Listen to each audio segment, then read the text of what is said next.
Hello, welcome Dr. Sushma Singh this side. Today in Unit 20, Economic, Social and Cultural Dimensions of Globalization, we are going to start our topic multinational and transnational companies and their functioning. The deregulation of economies and financial markets led to a sharp increase in financial transactions across national boundaries. The process of globalization has brought to the fore a new set of international actors. The multi-international corporations, the MNCs, are often described as corporate giants. The annual turnover of certain MNCs is equal to the combined GDP of few countries.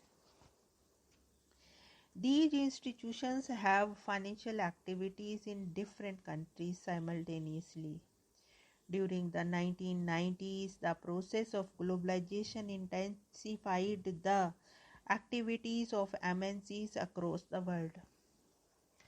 This process further intensified towards the end of the 20th century, resulting in a large concentration and monopolization of economic resources and power by transnational corporations, a process Martin Khor calls transnationalization.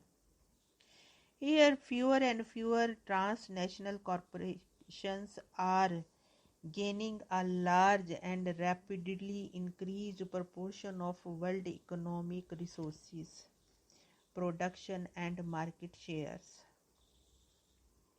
Where a multinational company used to dominate the market in a single product, a big transnational company now typically produces or trades in a multitude of products, services and sectors.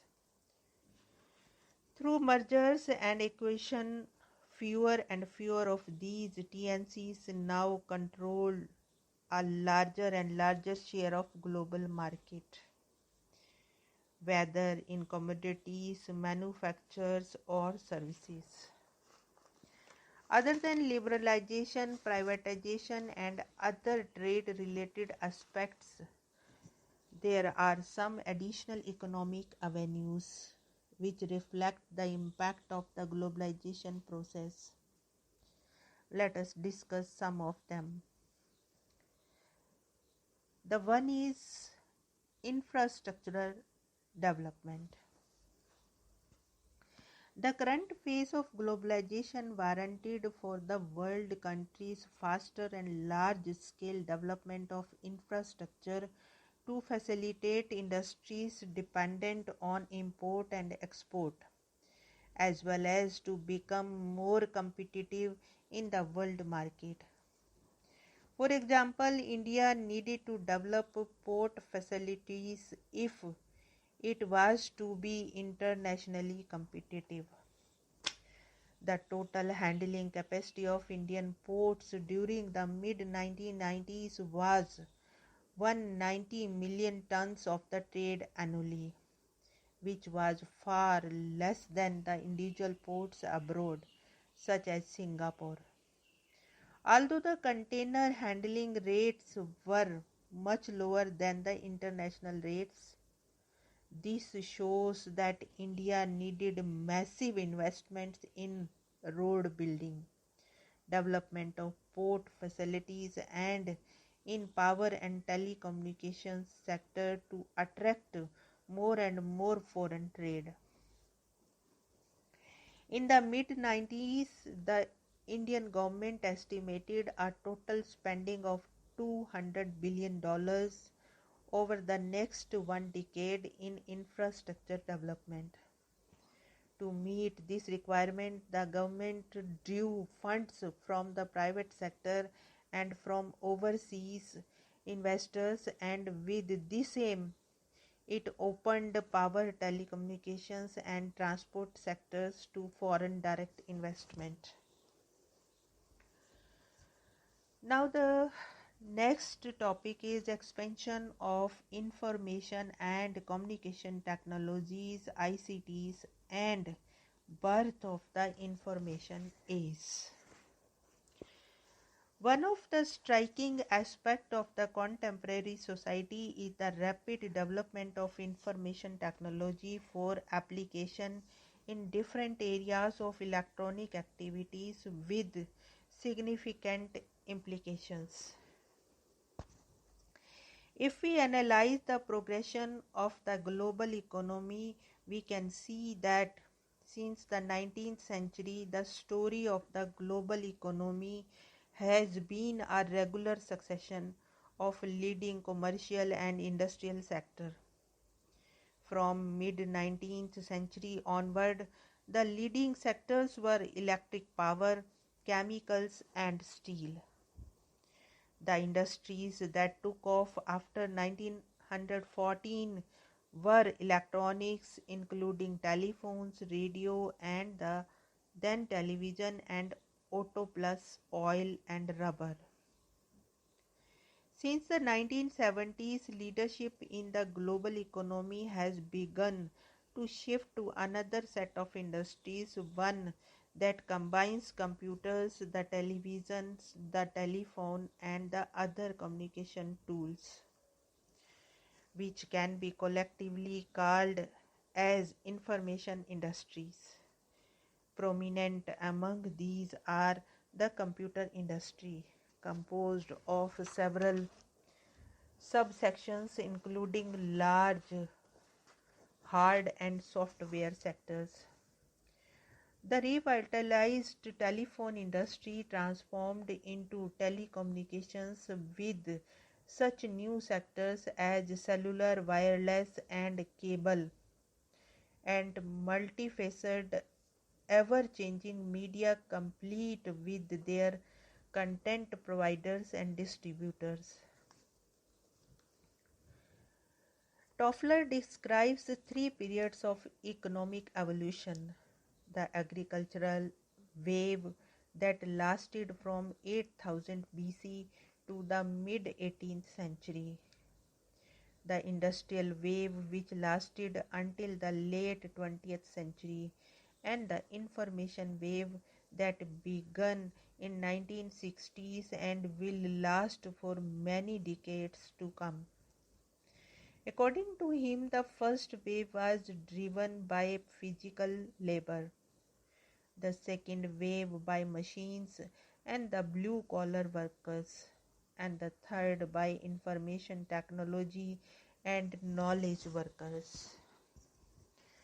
The contemporary speed of change, the enlargement of capacity for information transmission, and the proliferation of communications media are very different from what has been experienced in the past.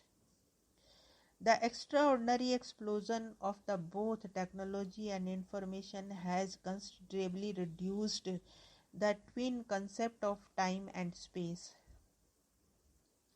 In particular, information and communication technology has emerged as perhaps the most dominant force in the global system of production, although with significant ramifications in all other spheres of the contemporary human existence. Improved communication has reduced effective distance for the transmission of information. International telephone and fax traffic has become largely instantaneous, cheap, and simple for individuals to access. The Internet provides a genuinely global system of the communication and information. Satellite and cable TV and VHF radio have created an abundance of choice in news and entertainment. The augmented expansion of information technology in the past few decades resulted in a phenomenal growth of outsourcing of services the world over. During the third wave, the process of information handling, transmission, shortage, storage and retrieval became the key to prosperity and qualitatively different ways of life. Success in just about any field has become impossible without information technology. In farming, manufacture, education, policing, medicine, entertainment, banking, etc. IT is apparently set to change everything that human beings do in advanced society.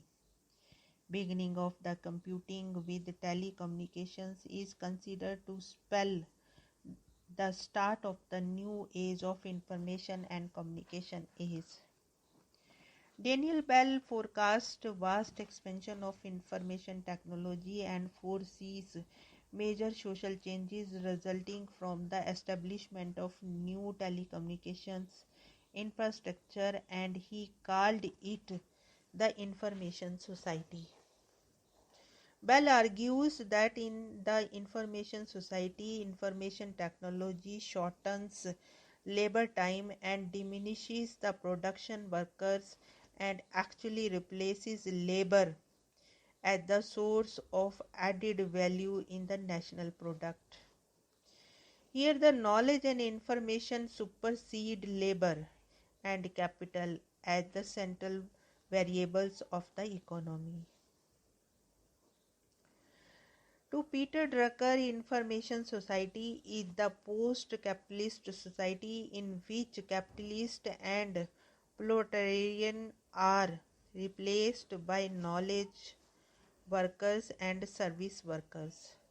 The economic challenge of this society is the productivity of knowledge work and knowledge workers.